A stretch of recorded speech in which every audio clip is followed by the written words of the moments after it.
how exciting it must have been to be next to Henry Ford the day that the first Model T came out of the factory, or the day that Thomas Edison introduced the light bulb to the masses.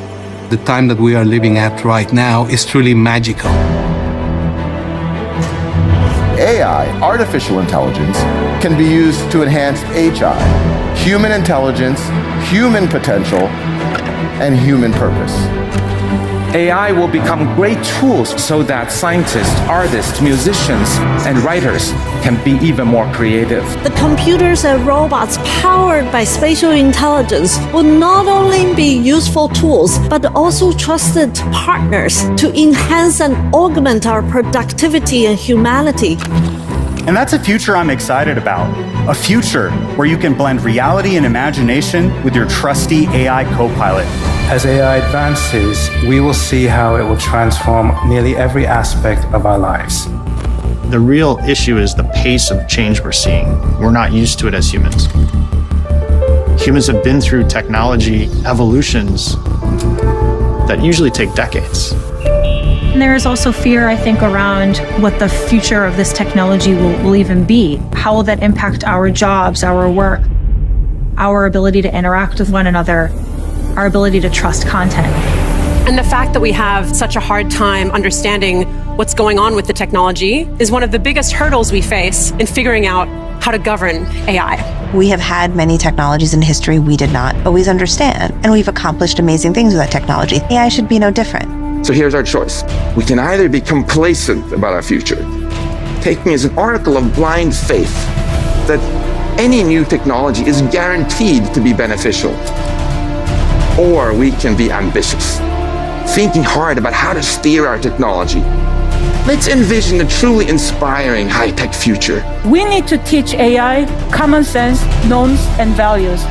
We need to evaluate AI with scrutiny. What's really critical is to be able to identify those risks and then identify ways of managing them. The shape of things to come will be unlike anything we've ever seen before. Why? Because what will be shaping those things is this new partnership between technology, nature, and humanity. I think of AI as an enabler. We as people are still very much in the driver's seat around how we're going to use it. Human-powered, tech-enabled, and making sure that we're building those responsible guardrails. Fear is undeniable, but the opportunity ahead is really amazing.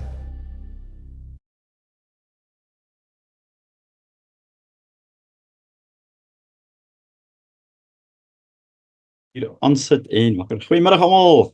Dis Rian van der Berg hier so. Ek sien ons is 'n klein groepie vanmiddag bymekaar. Ek dink dis die einde van die jaar.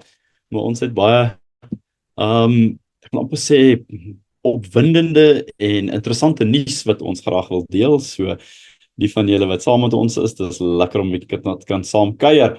Ek en Henny Kombrink, my kollega in Limpopo wat ook hoof is van ons onafhanklike skole afdeling, gaan 'n bietjie gesels. My naam is Rian van der Berg, ek is adjunkuitvoerende hoof en ook hoof van die Sentrum vir Tegnologie. As iemand dit nog nie weet nie, net myself vinnig voorstel. Maar ja, dis heerlik om saam met julle te kuier en bietjie te gesels oor wat gebeur het op ons besoek aan EduTech Asia, EduTech Asia. En ek sien hier's nog 'n paar mensies wat inkom, alreeds as hulle dit in die agtergrond bestuur. Julle is welkom om julle kameras oop te maak, ons kan bietjie saam gesels en vra. Ons het gewoonlik 'n webinar platform, maar vandag het ons 'n vergaderingsplatform. So ons almal sit om die tafel saam en gesels en ons kan 'n bietjie kuier. Ek gaan wegspring met 'n paar interessante goedjies en ek gaan vir Henny vra om sy kamera oop te hou en saam te gesels. Ons hier en daar 'n paar vrae. Dankie Gert dat jy ook saam kuier en almal wat reg oor die land versprei is.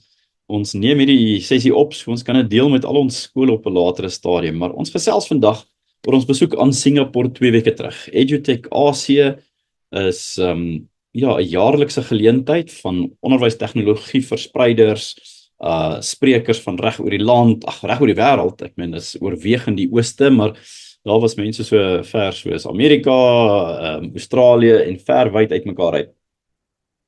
En nou wil ek nuus en dan natuurlik ons eie tweeetjies van Suid-Afrika en ons onderwyseres van hierdie area ook saamgeneem en bietjie gaan kuier. Ek gaan inspring met 'n paar fotootjies net om julle lus te maak. Ek hoop julle is bietjie jaloers. dat ons hierdie tyd van die jaar 'n vinnige ekskursie kon geneem het. So ek gaan gou 'n paar fotootjies deel, 'n paar wat het ons geleer, wat is ons ingesteldheid na hierdie skou. Maar ja, baie welkom hierso. Soos ek sê, julle is welkom om julle kameras oop te maak. Ek gaan vir my skerm hier deel. Soos julle weet, is EduTech hierdie jaar ons amper sê konferensie van keuse gewees. Die vorige 2 jaar was ons by BET, British Education Technology and Training Fair in Londen, en ons het gevoel ons moet so 'n bietjie na 'n ander plek toe gaan wat dalk meer relevant is in ons konteks, anders te lyk, anders te voel. En ek kan jy bevestig dat ek die regte skyfie deel. Ek's nie in technical mode daar by jou nie, né? Nee, Marian, ek sien hom soos wat hy moet wees, hoor. So, in steede van dat ons nou weer Londen toe gaan, het ons besluit ons gaan bietjie meer na ontwikkelende spasie toe, nie dat Singapore agter is nie, maar dit is so 'n bietjie 'n kleiner konteks, baie onafhanklike skole, baie meervuldige nasionaliteite in die stad wat eintlik met die land is, en naby aan plekke soos die Filippyne, Vietnam, Maleisië. So ons het gaan kyk om te sien hoe lyk dit op ander kolle in die wêreld eerder as net die Europese prentjie van wat ons nou al gewoond is aan. En EduTech was regtig 'n ongelooflike ervaring. Was baie kleiner as wat BET was, maar nog steeds oorweldigend groot. Ons is daar in die hotel, daar's die verhoog daar agter ons, en ons is oulik skoolkore en orkeste wat vir ons in die oggende met die openingssessies vermaak het. Ons was reg oor kan die straat van die Marine Bay Sands, wat een van die grootste aantrekkings in Singapore is. Dis lyk soos 3 geboue wat een word bo op die dak, so groot skip gevoel skep en dies meer. So ja, dit is so 'n bietjie van Singapore en waar ons was, en hoe EduTech se ingangsportaal daar gelyk het. Ons vandag bietjie gesels oor wat het daar gebeur en wat kan ons daaruit leer. En ek het die post-event report, die verslag wat na die tyd gestuur word aan almal wat deelneem en almal wat uitgestal het, en afgelaai vandag, en Elreta gaan dit vir ons deel. As jy bietjie wil gaan deurblaai en sien, daar's baie interessante brokkies inligting van wie het wat gesê op watter stadium, wat domineer die temas en dies meer. Maar ons gaan so 'n bietjie daarna kyk, net om so 'n bietjie konteks te gee. Selfe klomp mense wat oral uitstal, dis die Googles, die Microsofts, Lenovo, Intel, Samsung, so die groot name wêreldwyd is ook daar gewees, van die kleiner borge, Kami wat ook in Suid-Afrika is, Canvas wat 'n aanlyn leerplatform is. En dan sien ons die verskeie ander borge, maar dit was nie beperk tot 3 uitstallers nie. Om net miskien meer konteks te gee, die omvang daarvan, daar was so 7000 bywoners van die konferensie, en ek dink dit sluit dan die gratis bywoners wat net na die expo vloer toe gaan het. 460 graad R tot graad 12, sowel as hoër onderwys sprekers. Daar was ek 'n klein verhoogies, klein areakies waar jy kon gaan luister na 'n praatjie. Jy loop in, dan gee hulle vir jou oorfone, en jy sit jou oorfone aan, almal in daai spasie, dis doodstil, maar jy hoor wat op die verhoog gesê word, sodat jy nie die groot geraas van buite hoor nie. 67 lande wat verteenwoordig is, wat nogal vir my 'n baie hoë getal is, gegeewe hoe klein die aantal mense is, en omtrent die helfte van die mense daar was uiteraard van Singapore af, want dit was maklik om te reis. Julle is welkom om enigstens vrae te vra of te onderbreek tussenin as ietsie jou aandag trek. Ons gaan nog 'n bietjie gesels oor die res van die dinge daar. Ek het 'n paar fotootjies hier net veel om te wys, 'n paar leerders ontmoet die eerste oggend en toe die laaste dag toe hulle op die verhoog.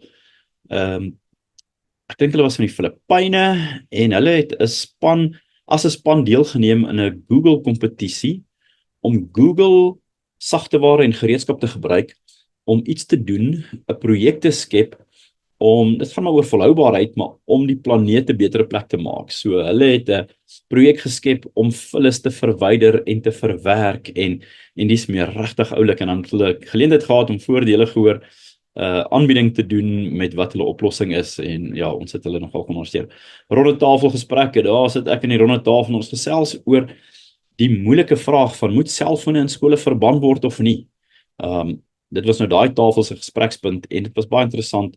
Mense van Vietnam, Filippyne, Maleisië, Dubai, Engeland, en dis meer. En ons almal worstel met dieselfde uitdagings. Moet ons nie. eerder as hoe moet ons bestuur. Die vorige president of 'n oud president van Singapore, hierdie dame was die eerste oggend se gasspreker en sy is nou 'n kanselier van 'n universiteit. Soft spoken, baie sag en nederig oorgekom, maar baie sterk woorde gesê oor hoe ons moet fokus op ons kinders. Daar's 'n bietjie van die uitstallingssaal, absoluut beperkte visie wat jy met die een foto kry, maar ja, as jy saam gaan jy sien hoe dit lyk. Wat het my getref, en 'n paar oulike aanhalings wat ek het 'n lang lys gehad, maar ek wou net vanmiddag kortliks 'n paar van hulle uitlig om vir julle te noem, wat het my getref? En hoekom dit my getref het. Een van die eerste, ek sien iemand kom nog in daar, een van die eerste stellings wat gemaak is opvoeding is 'n kragtige gelykmaker. Dit was die oud president wat gesê het, education is a powerful equalizer. Maar toe sy dit sê, toe sit so 'n oomblik wat vir my net stil staan, en ek besef, maar dit gaan oor die toegang tot onderwys, en hoekom dit onderwys is, sodat mense hulle self uit hulle posisie uit kan kry. En jy mag dalk in 'n goeie posisie wees, maar jy moet in die toekoms ook relevant wees. Maar as jy in 'n slegte posisie is, soos wat ek dink baie van ons landse skole se konteks dalk baie keer vir ons voel, is dit, jy kan nie vir almal geld gee nie, maar jy kan vir almal die geleentheid gee om relevant in die ekonomie by te dra en deel te neem. En dit het my getref. Dit gaan nommer 1 nie oor tegnologie nie. Dis 'n tegnologie scope, maar dit gaan oor opvoeding. Dit gaan oor geleenthede skep, potensiaal ontwikkel. Dit wat die waardes in ons grondwet is. 'n Ander ene wat my baie sterk getref het, en ek meen dis een groot tema gewees, is KI is nie 'n nuwe oplossing wat 'n huidige probleem soek nie. Dit het nogal vir my mooi 'n raampie omgesit om te sê, KI is 'n nuwe stuk gereedskap. Maar is dit 'n gereedskapstukkie vervang dit nou net ons stadige skroewedraaier en dit word 'n vinniger skroewedraaier? Of word dit 'n hele nuwe gereedskapskis? En dit is wat die algemene gevoel is. KI is nie iets wat ons, net sê net maar die metafoor, ons ry nou 'n kar en KI is groter brandstof nie.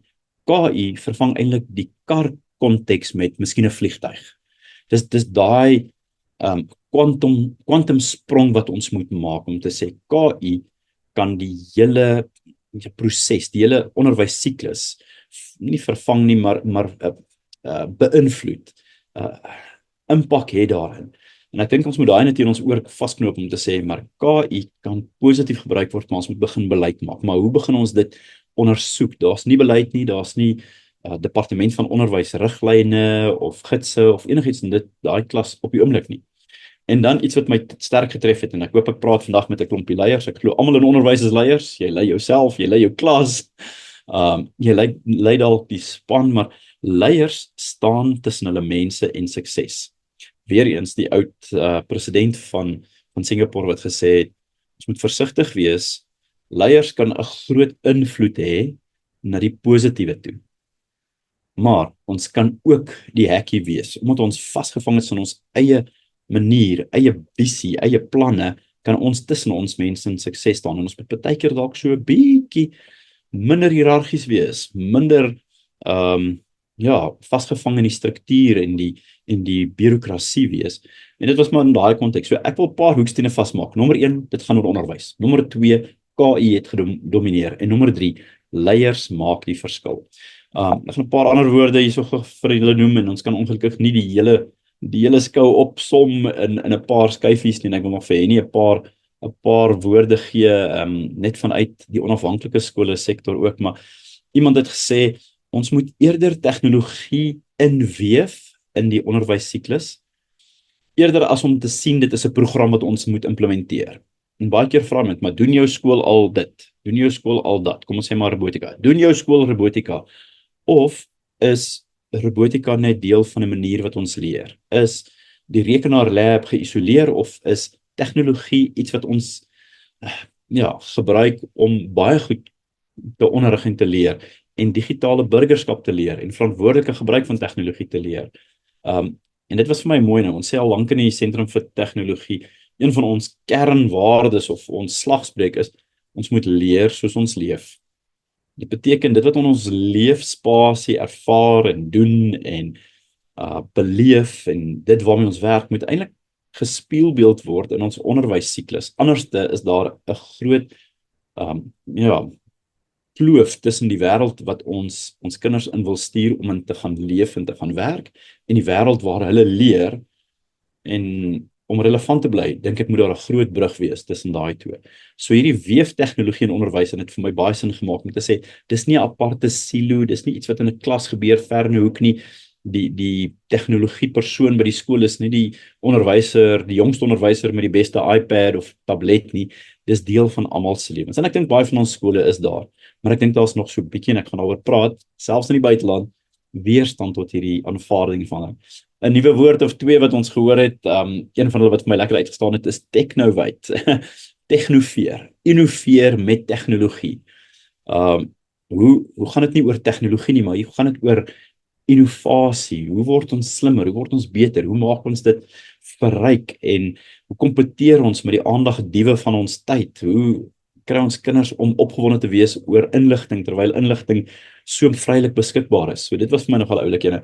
En dan die vinnige groot temas, en ek gaan so 'n bietjie daarna kyk. Uiteraard kunsmatige intelligensie, absoluut vir my, die bril waarmee ek gegaan het, alles oorweldig. Die eerste dag se werkswinkels, ek dink daar was 10 werkswinkels, en 7 van hulle het oor kunsmatige intelligensie in die klas, in die voorbereiding vir klas, in assessering, in beleid en alles gegaan. Hoe maak ons, KI was groot. Weereens, soos altyd met BET, die laaste 2 jaar, data bly 'n ongelooflike, waardevolle fokuspunt. Iemand het selfs gesê dat data is die brandstof vir kunsmatige intelligensie.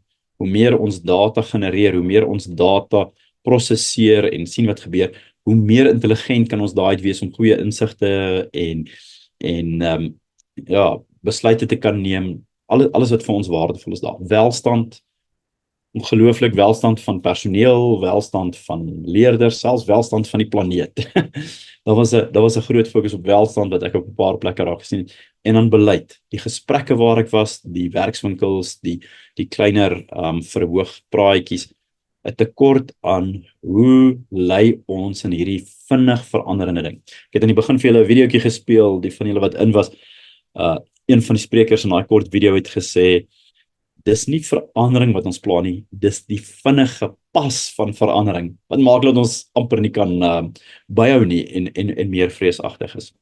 Paar uitdagings vir skole, ek kan nou nie sien of Henny in is, my skyfies maak my hele skerm vol.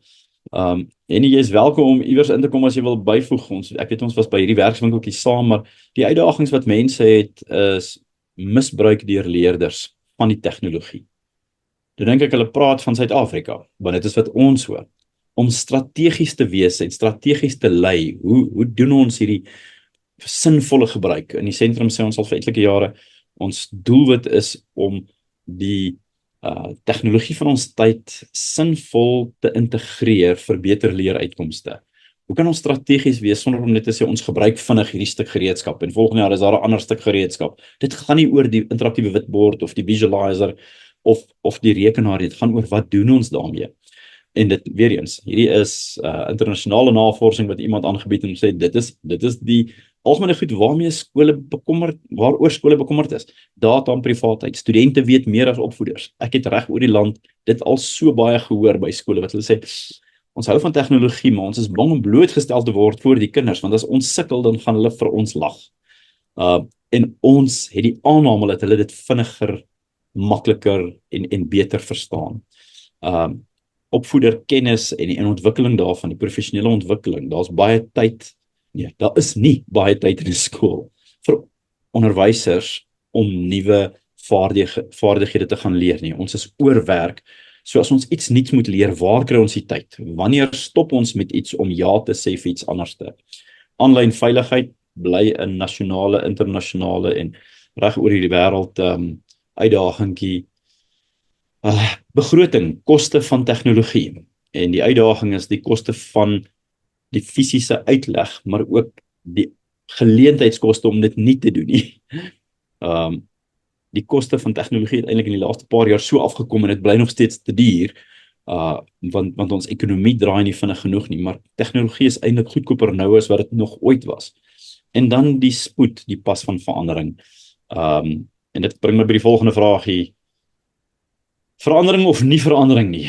Ek het die foto aan die regterkant is 'n foto van my een werkswinkel se aanbieder wat hy net probeer sê het, hoe worstel ons om verandering te aanvaar? En hier sleep twee ouens 'n groot krat met klippe met vierkantige wiele. Iemand het vir hulle die wiel, maar hulle is net te besig om te sien dat die wiel hulle gaan help. So dis die hoender of die eier, wat doen ons eers? Stop ons en doen iets wat ons groot waarde en produktiwiteit gee, of gaan ons aan, want ons het nie tyd om die ander triek te leer nie. Maar daai uitdagingkie. Ek het hierdie oulike prentjie gesien op sosiale media, ek soek nie jou klein geld nie, ek soek verandering.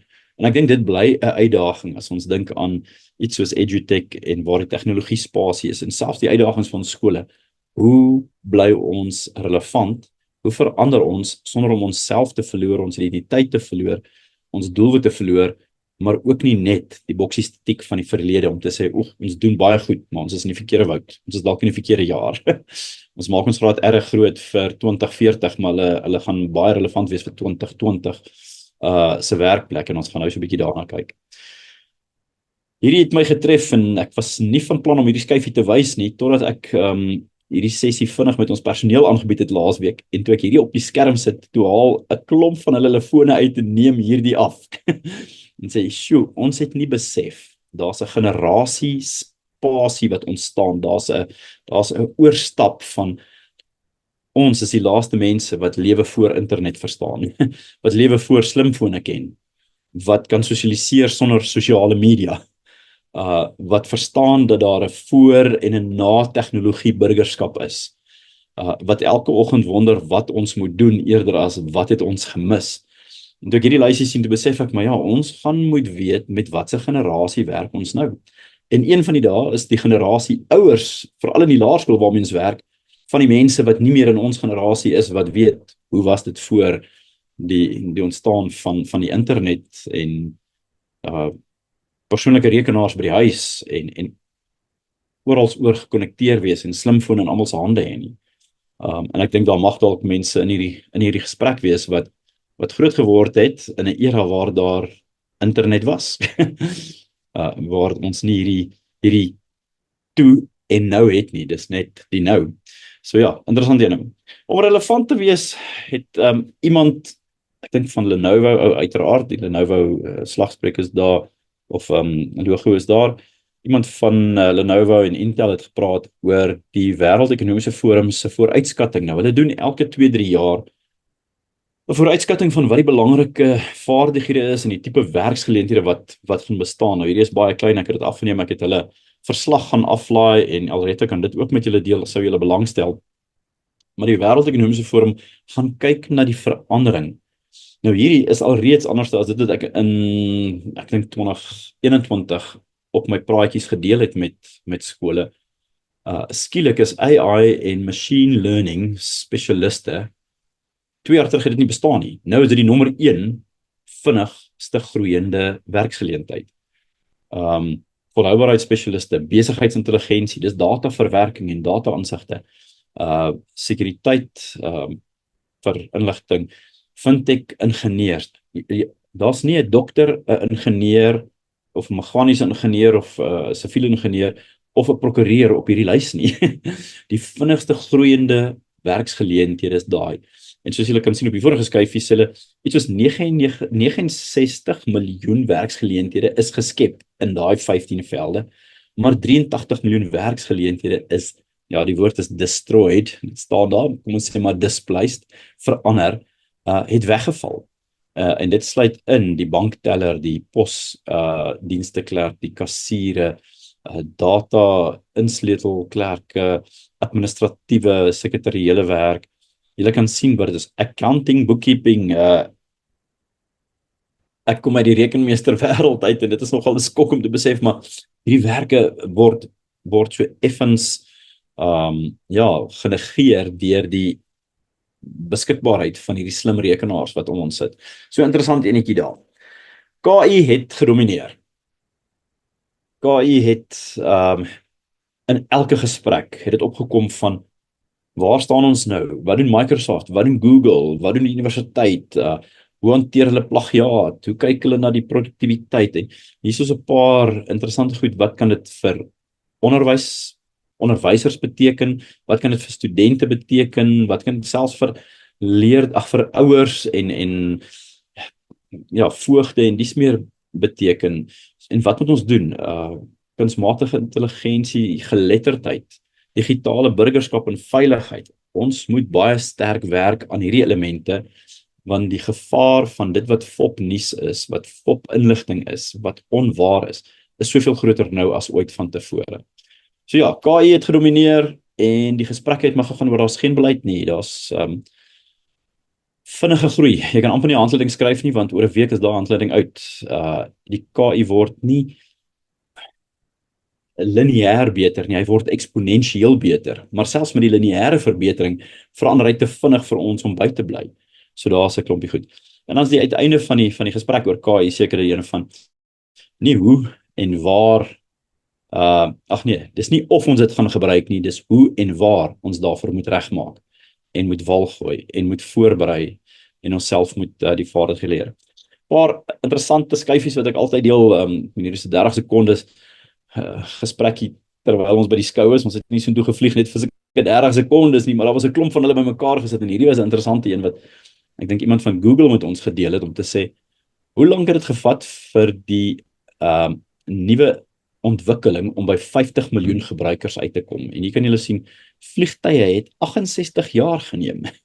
Ek sou dink dit was miskien 20 jaar, maar 68 jaar. Die internet, 'n fenomenale 7 jaar geneem om by 50 miljoen te kom.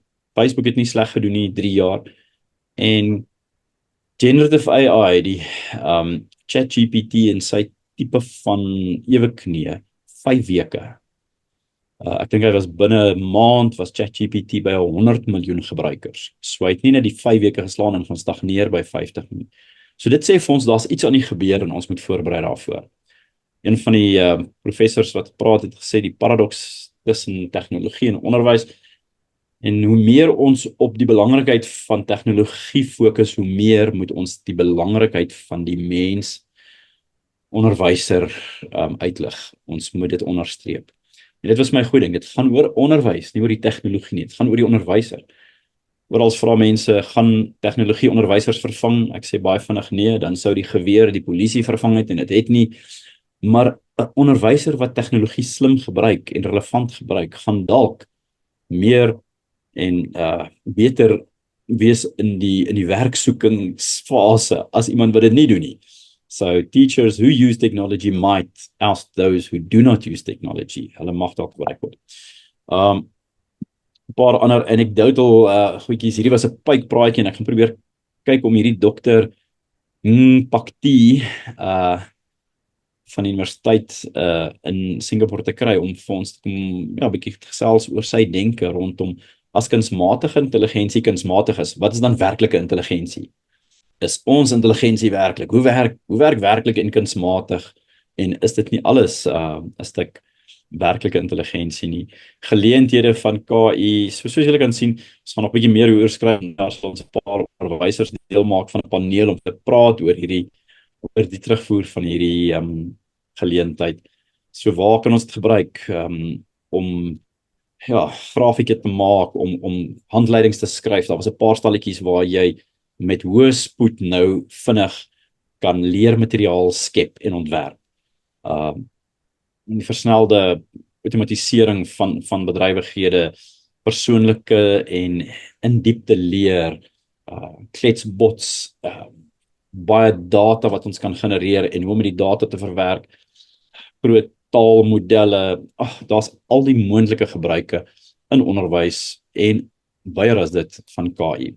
Nou interessant, dat mense rondgeloop elke dag met kameras en amptelike fotograwe en julle gaan nie glo nie, vandag op die webwerf kry ek my kollega Henny Kombrink raak, ek gaan my skyfie opadeel. Henny, ek weet nie of jy iets wil sê rondom dit wat ek nou gesê het nie, jy het 'n paar gedagtes om met ons te deel.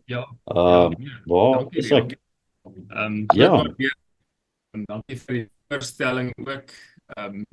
Ja, ons het dieselfde skou bygewoon, maar ek gaan beslis gou kyk of ek bietjie met 'n ander bril op my insigte kan deel. Dit was wel my eerste ervaring, en jy was al by 'n paar geleenthede van bed gewees. Ek wil net bevestig as hy oop daar by jou kant. Daar sy. Ja, ek het so 'n bietjie my onafhanklike skool bril opgesit, maar uit die aard van die saak ook was ek 'n opvoeder en is steeds 'n opvoeder ook. Bietjie gaan kyk na dit wat aangebied is, die stalletjies besigtig en so meer. En dit het my neergekom op, uit die skole konteks uit, onafhanklike skole moet 'n ou visionêr gaan kyk na waarna toe ons op pad is met ons onderrig. Rian het dit so mooi verwoord, dat ons is nie besig om die kinders groot te maak vir die nou nie. Ja, ons het onderrig in die hier en die nou, maar hulle gaan groot wees in 'n wêreld wat nog in die toekoms lê. En ek dink, hy sê dit altyd, 'n mens moet leer soos jy leef. En as ons gaan kyk na ons opset binnekant die klaskamer, kan ons osself afvra, vergestalt hierdie leer soos ons leef in ons skoolomgewing. En ek dink in onafhanklike skole wat so aanpasbaar is, ons het regtig meer ruimte, is die geleenthede daar om dit wat tegnologie en kunsmatige intelligensie ons bied, toe te pas en in werking te stel by ons skole. Dit is soveel groter geleentheid wat dit bied. So ek dink, van 'n onafhanklike skole perspektief uit, is dit een van die dinge wat my bygeval het. Die datagedrewenheid, daar's baie skoolbestuurstelsels, en ek weet, daar's nou klomp op die mark. Die goed pop nou uit om elke hoek en draai. Baie van die goed wat ons daar gesien het ek nog nooit van gehoor nie. Maar ek dink in daardie opsig weet ek, daar is reeds in Suid-Afrika goeie stelsels wat reeds in gebruik is, ook by van ons vennote. Ek weet D6 en so meer het ook lekker skoolstelsels wat die administrasie regdeur tot die leer en die inwerking van die punte en so meer daar kan stel. So mense moet gaan kyk na dit. Data is koning in die skolewêreld, en weer eens terug te kom na, ons praat met leiers vanmiddag en uit 'n beheer oogpunt uit, kan ons net lei as ons die data het, en dit gaan vir op ons die einde dag 'n bietjie rig waartoe ons gaan. Die bou van vennootskap, ek sal nou weer ietsie daaroor sê, ek wil nie weer herhaal wat Rian gesê het nie, en dan is dit 'n groot gelykmaker. Of jy nou 'n onafhanklike skool is of 'n openbare skool is, daar is tog 'n groot mate van inklusiwiteit. En ek dink tegnologie maak dit net vir ons soveel makliker, en ek gaan dit nou ook so 'n bietjie beklemtoon in die skyfies om. Ja, net 'n paar goed wat ek gesien het, hierdie paneelborde, jy praat altyd van die datification van die inligting wat na 'n ou toe kom. So dit maak dit vir 'n ou lekker, nie tasbaar nie, maar sigbaar op 'n vlak dat almal dit kan verstaan. En ek dink samewerking in opvoeding is nogal 'n groot buzzword, as ek dit so mag stel.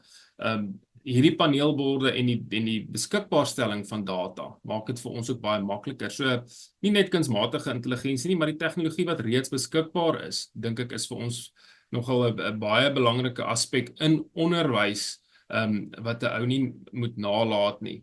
En dan natuurlik het Rian ook verwys na hierdie selfgerigte leer, en welstand van opvoeders. Iets wat my bygeval het, ek kan nie onthou wat 'n spreker was dit nie wat daarna verwys het nie, maar in Singapore het hulle gesê, is daar 'n statistiek van tot en met 70% van onderwysers wat aan uitbranding kan lei. En dit het 'n ou ook so bietjie laat dink, maak die tegnologie ons meer produktief en sit dit meer hooi op ons virke, of maak dit ons meer produktief, maar maak dit ons hande los om eintlik by die kern van onderwys uit te kom. Laat ons nie net rondhardloop en is tegnologie en is vinnig en ons is besig om toestelle reg te maak, en jy's nou amper 'n tegnologie ou in jou klaskamer ook nie. Jy is nie daai ou nie. Maar ons moet bietjie daarna gaan kyk ook in die leierskap van skole. Die pas raak vinniger, maar dit moet nie meer druk nie. Dit moet eintlik druk verminder as ons kan kyk na welstand, en natuurlik het Rian 'n paar goeie goed gesê oor die leerderwelstand ook. Maar etiek was nog altyd deel van die manier hoe skole beheer en bestuur is. En ek dink dit is so oud soos die eerste skole. Wil ons almal etiese leierskap aan die dag lê, en dit verander nie nou dat tegnologie en kunsmatige intelligensie deel is van die pakkie nie. Een van die eerste beginsel van die King beginsels is die etiese bestuur en beheer van 'n maatskappy wat ook na deurgevoer kan word na skole. So het ons ook vroeër die jaar die toepassing van die King beginsels uitgegee, 'n nuwe publikasie vir onafhanklike skole. Ek gaan vra dat Alreta hom ook net vir ons in die chatbox deel. En hierdie beginsels universeel van aard, Rian het nou oor beleid gepraat. Nie noodwendig vir elke liewe ding 'n beleid te gaan saamstel nie. Etiek is etiek en waardes is waardes. Dit maak nie verskil hoe ons dit dan nou aanwend, of dit nou op 'n rekenaar of op 'n boek gaan wees of in 'n skrif nie. So mense sal bietjie daarna meer dieper moet gaan kyk en gaan dink as leierskap van skole. Mense hoef nie die wiel te herontdek nie, hy is reeds daar, ons moet hom dalk net so bietjie belyn en aanpas. Die persoonlike leerspasie, Rian het dit ook genoem, ek wat ook al 'n agtergrond het by jou LSEN skool of LSOP in Afrikaans, Learners of Special Educational Needs, is hierdie eintlik 'n gelykmaker waar hierdie, jy noem dit nou maar kunsmatige intelligensie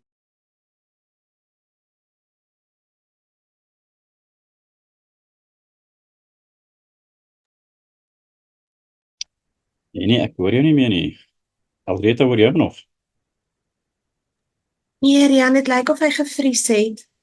Okay, dit lyk of daar 'n internetprobleem in Polokwane is. Ek weet nie of jy kan help om sy skyfies te ontvries of nie meer te deel nie. Daar is hy.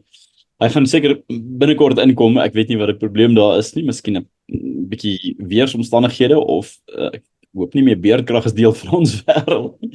Maar dis dalk dit. Nee, so wat hy nie daarvan praat is sy ingesteldheid oor die persoonlike leer. Wat kan gebeur? Hoe kan ons kunsmatige intelligensie gebruik om die prosesse net soveel beter te maak? En dit het ons baie gesien. Aan die einde van die dag het ons nie geweldig nuwe goed geleer nie, maar die fokus op die goed waaroor ons ook fokus is wat vir ons interessant was. Ek gaan kyk of Henny inkom. Ek sien nie 'n boodskap van hom op my foon nie. Anders dan gaan ek maar 'n bietjie verder gesels oor dit wat ek graag wil deel. En nou moet ek net gou kyk waar's my skyfies nou. En dan kan ons so 'n bietjie gesels en vra. Ek dink Henny kom nou gou weer in.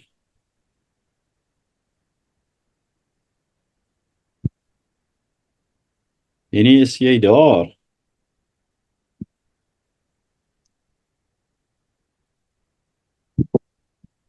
Henny, ons het jou verloor daar vir 'n oomblik, is jy nou terug?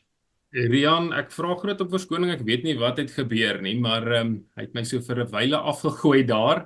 Daar was 3 mense wat afgegooi is. Daar het nou 3 mense saam teruggekom. Jy en 2 ander. Dan weet ek nie waar hy die probleem ingekry het. Maar ons praat van die persoonlike leer en die King beginsels. Jy kan daar aangaan, dis reg. Ons net weer groot maak en weer aangaan daar waar ek opgehou het. Dis hy, Rian, ek wil net bevestig, hy's nou weer aanlyn daar by julle. Die persoonlike leer en wat dit beteken vir ouens wat spesiale leerbehoeftes het. Ek dink daardie mark is nog regtig dit lê vir ons nog voor hierso in Suid-Afrika. Ek dink daar's baie wat nog ontgin kan word. Soos wat 'n mens wil kyk hoe jy meer inklusief kan wees in die klaskamer, maar dit moet ook nie meer tyd vat van die opvoeder nie. So die opvoeder moet tyd kan gee aan al die leerders in die klasomgewing, maar die kunsmatige intelligensie maak dit vir ons moontlik om meer leerders te betrek en dan ook op hulle eie pas en selfs is van hierdie noem dit nou maar hierdie tutor wat saam met die kind leer. Hy sien waar die kind se uitvalle lê en waar die kind meer hulp gaan nodig hê en dan rig hy ook hierdie kind se persoonlike leer in daardie rigting. En dit is ook soos wat ons eendag gaan in die werksplek gaan dit ook 'n baie belangrike aspek wees van hoe ons werk. Baie meer in persoon en selfgerig as wat ons iemand het wat voor staan en vir ons die inhoud dan nou bring. So dit maak vir ons nogal redelik deure daar oop. Vir die eerste, Rian, as ek nou so van onafhanklike skole kan praat, by die voorskoolse opvoeding en leerruimte, dis nogal 'n plek wat 'n ou nie regtig dink tegnologie en AI 'n groot rol speel nie, maar dit is ook skole, dit is ook stelsels wat daar is, wat die lewe vir daai mense kan makliker maak as tegnologie en kunsmatige intelligensie daar geïntegreer word, maar so het ek vir die eerste keer in my ervaring gesien dat dit 'n holistiese benadering kan wees vir kinders in terme van bietjie jou interaktiewe tegnologie wat ook daar gebruik kan word. Projektors wat goed op die vloer of teen die muur skyn en kinders wat balle kan gooi op die kolletjies en somme kan maak en wat 2 + 2 is 4 en daar is die 4 en daar gooi hom. So dit bring regtig daai al jou sintuie en so meer. Ons weet ook dan nou van kinders wat op verskillende maniere leer. Dit was nogal iets wat ek gedink het ek nog nie gesien het nie. So dit was vir my 'n eye-opener.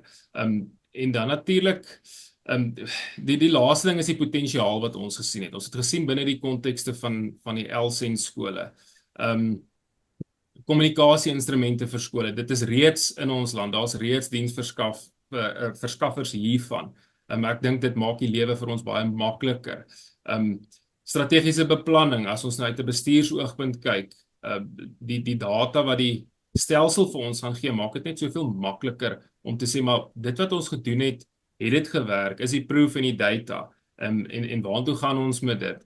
En dan natuurlik, die laaste ding, Rian, as ek weer wil oorgee daar na jou kant toe, is die bou van veerkragtigheid en innovasie vir die toekomsgerigte skole. En ja, daar is maar 'n mate van kompetisie, en ek dink, onafhanklike skole, ons kan nie die vraag meer vra, gaan ons tegnologie gebruik nie? Die antwoord is, ons gebruik tegnologie. Hoe pas ons dit toe om ons visie op die einde van die dag te bereik? En gaan ons agterbly of gaan ons saam? Want die onafhanklike sektor, het ons gesien in COVID ook, is baie meer veerkragtig, baie vinniger aanpasbaar as daar krisisse is. Maar ons moenie wag vir 'n krisis nie. Ons moet reeds gereg wees en gereed wees om hierdie dinge te kan gebruik. Dankie, Rian.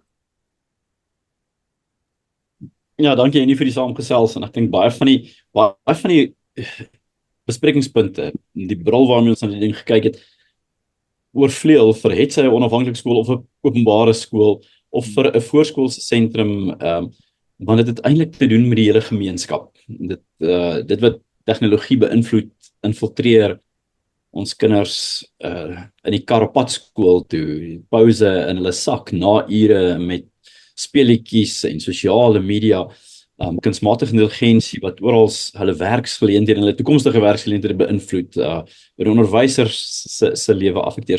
So ja, ek dink dit is relevant tot ons almal. Ek gaan afsluit met 'n paar goedjies. Ek weet nie as daar 'n vraag of twee.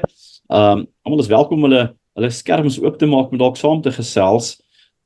As daar iets is wat dalk opgepop het van dit wat ons gesê het, ek en Jenny het baie lekker saam getoer. Ons het net om oorsee te wees is lekker, maar ek gaan daarmee afsluit om te sê, ek gaan hierdie laaste 2 skyfies deel om te sê daar's regtig iets daaraan om so iets te gaan ervaar. So wat was vir ons die groot wegneem? En hierdie is nou 'n vinnige terugvoer, blits terugvoer. Ons sal volgende jaar dieper gaan en kyk as die skool begin het waar moontlik 'n groter gehoor is wat beter tydsberekening het, maar wat vir my baie interessant was, ek wou baie meer nuwe inligting gaan kry. Miskien omdat ek baie daarvan lees en baie navraag doen en nuuskierig is, maar toe ek daar kom, toe praat ons en hulle oor dieselfde goed. Die hulle beteken die ander lande, daar is 67 lande wat daar is. Daar was baie min van 'n verhoog af gesê wat vir my, wow, hierdie is splinter nuwe nuus, ons is 10 tree agter. Ons is nie agter nie, of ons is nie ver agter nie. Inteendeel, ek is trots om te sê dat dit wat ons binne FETSAS gesels, die eerste gesprekke wat ons gehad het oor KI was Januarie, Februarie 2023. Toe het ons reeds baie ernstig begin praat oor wat moet ons doen, hoe moet ons dit doen. So ek dink nie ons is agter nie. Dit maak nie dat ons probleme opgelos het nie, maar ons is nie die enigstes met hierdie probleem nie. Dis my derde punt daar. Ons probleme is nie beperk tot ons land nie. Ons het regtig probleme wat die res van die wêreld ook sien as hulle probleme. Hoe hanteer ons hierdie moeilikheid? So ons is dalk in goeie geselskap of ons het almal baie probleme in die wêreld besig om te vergaan, maar ek dink daar's soveel hoop omdat ons saam praat oor hierdie probleme. En dan leierskap, menswees en onderwys is die belangrikste. Leierskap gaan maak dat ons dieper lees, byer kyk, oop is vir verandering. Mens wees gaan maak dat die tegnologie nie 'n wig tussen ons as mense in slaan nie, maar dat ons weer by mekaar kan uitkom en die tegnologie gebruik om insigte te kry, om produktief te wees, maar nog steeds tyd hê dan om mense te wees. En dan onderwysers, onderwysinstellings, skole. Dit is die belangrike goed waarmee ons werk. Dis nie net tegnologie skou nie, dit gaan eintlik oor die onderwys. Dan, as jy ooit wonder of jy na 'n internasionale skou toe moet gaan, as jy jou skool wil oortuig om te sê ons moet begroot hiervoor, en dalk is ons nou 'n bietjie laat vir hierdie jaar se begrotingssiklus, maar daar is 'n groot verskil en ek het deur Henny se oë en deur die onderwyseres wat saam met ons gaan het van my kinders se eie skool, het ek gesien, net om te reis, maak jou oë oop. Net om, dis die eerste keer wat ek in my lewe in Singapore is, en ek was al in ander lande, maar Singapore was nog steeds vir my nuut. En daar's 'n groot verskil tussen leer dit. Jy kan heeldag leer van elektrisiteit. Jy kan heeldag van weerstand en ampere en volt en alles leer. Maar as jy daai een keer aan daai lewendige draadjie vat, dan verstaan jy elektrisiteit. Dan is dit soos, wow, skrik my dood, maar nou voel ek dit. Nou vang ek dit. Die kinders praat van, vang jy dit? En ek dink dit is een van die groot goed vir my gewees om te sê, ons gaan soontoe, ons kan dit leer, jy kan 'n webwerf lees, jy kan 'n online webinar bywoon, so selfs hierdie is beperkend. Ons kan vir julle vertel van ons ervaring, maar tot jy dit nie self gevang het nie, gaan dit nooit vir die hele ervaring kan wees nie. So ons gaan in die toekoms regtig weer kyk na 'n toer of 2 en belangstellendes wakker maak en sê, gaan begroot by jou skool, gaan vra, dit kos geld, is nie verniet nie, maar dit kos nie die arm en die been en die onmoontlik om te betaal, sodat jy kan gaan en kan terugkom en uitruil in jou skool om te sê, sjoe, ek het hierdie ervaar, ek het hierdie gesien, ek het gesien die ander wêreldse dele sukkel nie met hierdie nie, maar hulle sukkel met dieselfde goed waarmee ons hier sukkel. Ouerskap was 'n groot tema. Dit voel vir my ouers wêreldwyd het dieselfde uitdagings en dis meer. So ek wil hiermee afsluit en hoor of daar 'n kommentaar is. Ek sien alreeds posgoedjies in die chat, maar ek sien nie vrae en kommentaar van ons gehoor nie. Julle is welkom om gou oop te maak en net 'n sekonde of so vat en deel te neem sou daar wou wees. Jenny, baie dankie dat ons saam kon gesels het. Ek moet sê dis 'n interessante wêreld en ek dink ons gaan nog meer en meer hierdie ontrafel en dieper laag van hom kry. Maar ja, terwyl ek nou nie nog hande daar sien in die vrae of chatbox sien nie alreeds, ek sien niks nie, is ek reg? Reg, ja. So dames en here, baie dankie dat julle vanmiddag saam met ons gekuier het. Ek hoop dit was vir julle 'n bietjie sinvol om te sien waarmee ons onsself in Singapore opgehou het. Soos ek sê, ons sal 'n bietjie daaroor skryf en 'n nuusbrief maak en ook volgende jaar 'n sessie vir onderwysers aanbied wat dalk meer relevant is in die begin van die jaar tydperk en nie in eksamen nie. Ons wil baie graag hierdie inligting uitgekry het. Volg ons op sosiale media, gaan kyk wat het ons daar beleef in die fotootjies wat ons geneem het. En 'n laaste woord van jou? Ja, Rian, nee, ek kan net beamoen wat jy sê, gaan kyk. Dit is regtig 'n eye-opener vir iemand wat dit nog nie of die geleentheid gehad het om dit te beleef nie. Begroot daarvoor, stuur jou mense, belê in jou mense. En dit wat hulle in jou skool gaan terugploeg, gaan absoluut die moeite werd wees. Dis maar van my kant af net so ter aanmoediging vir die gehoor. Nou ja, ek sien alreeds het ons sentrum tydskrif digitaal gedeel. As julle met my of Henny wil kontak maak, ons is beskikbaar op die FETSAS webwerf. Dis baie maklik, dis Rian by fetsas.org.za of Henny, dis net Henny by fetsas.org.za. Ons telefoonnommers is op die webwerf, so kry gerus. Stuur vir ons 'n briefie, 'n boodskapie, laat ons weet hoe ons julle die beste kan dien. En dan kyk ons uit om julle vroeg in die nuwe jaar weer te sien om 'n tafel ons gesels so 'n bietjie oor dit wat ons geleer het daar. Sterkte, geniet julle middag en ek hoop julle merk lekker. Veilig wees. Totsiens. Totsiens almal.